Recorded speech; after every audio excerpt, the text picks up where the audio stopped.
Nung edad nyo na yun, anong alam nyo na sa pag-ibig? Nung time na yun, ha? Ano lang ang alam nyo? Yung para sa akin po, Meme Vice, yung puro masayang mga bagay pa lang. Kasi...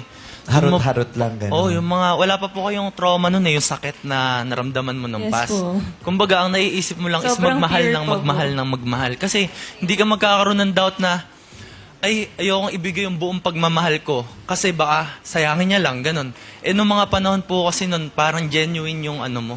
Yung pagmamahal mo. Kasi bata ka pa eh. Kinikilig ka sa kanya. Sobrang naive pa po na. Kumbaga, hindi ka po mapapaisip na, ay, baka lokohin niya ako, baka ending hindi rin po kami magkatuluyan. Kumbaga, straight to the point na, kami. Ganun. Eh, ikaw, Nicole, since babae ka, wala kang takot nun na, uy, baka mapahamak ako.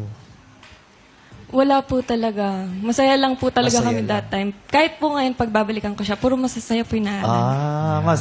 Gano'n ba katagal yung naging relasyon nyo? Bago kayo naghiwalay ng tuluyan? Ano lang po yun, isang buong school year. So, ganun, wala pa po isang taon yun. Oh, yun lang. Ano, bakit ba? So pag nakikita nyo yung Form 137 nyo, naiiyak ba kayo? Dahil itong Form 137 na ito, magpapatunay sa isang buong school year ay nagmahal at minahal ako. Ano yung klase kasi? Grade 8? Grade 8 po. Ano kayo, John? Second Second year high school. Second year high school. Anong magandang epekto sa inyo nung mga panahon na yon, yung relasyon ninyo? Masipag ba kayo sa school? Naging inspirasyon nyo ba? pumasok? Ako Lagi muna. pumapasok. Ako muna, ma'am. Sige. Ako muna. Ma'am, Tinutulungan niya po ako. Matalino. Sa Matalino si pag-aaral. Nicole. May Talino, tagagawa kayo ka po. sa ano? Sa tulong school. lang.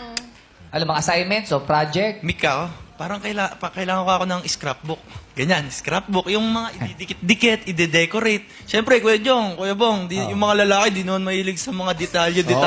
siyempre. Kuya Jong, pagka ang picture, salpak, next. Salpak, Oh, next. ganun lang. Eh, pag babae, gusto nila yung, detalyado. Art talaga. Maganda. May puso dito, may Shot flowers ka muna, dito. shot ka muna. Oh, sabi ko sa'yo.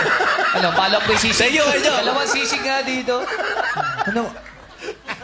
Alam mo, alauna pa lang napagod ako sa'yo.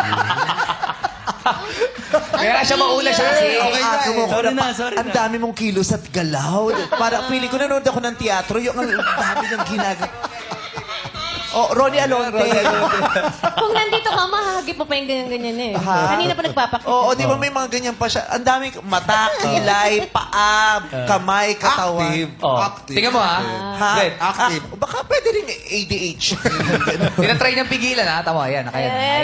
Hands together, feet together. No, it's okay. You're fun. Oh, pero Yeah. sinulungan ka ni Nicole sa school. Ay, Sa mga syempre. scrap. Kuya Jong. Tuloy. Ay, ganado si Brody. Ganado. Ang bilis. Mataas ang grade, mataas ang grade. What? Oo. Mataas ang grade. Anong grado? Anong grado binigay sa'yo? Sa ginawa niyang project? Sa scrapbook. 90 yun, 90. 90. Uy, taas na na. Eh, detalyado eh.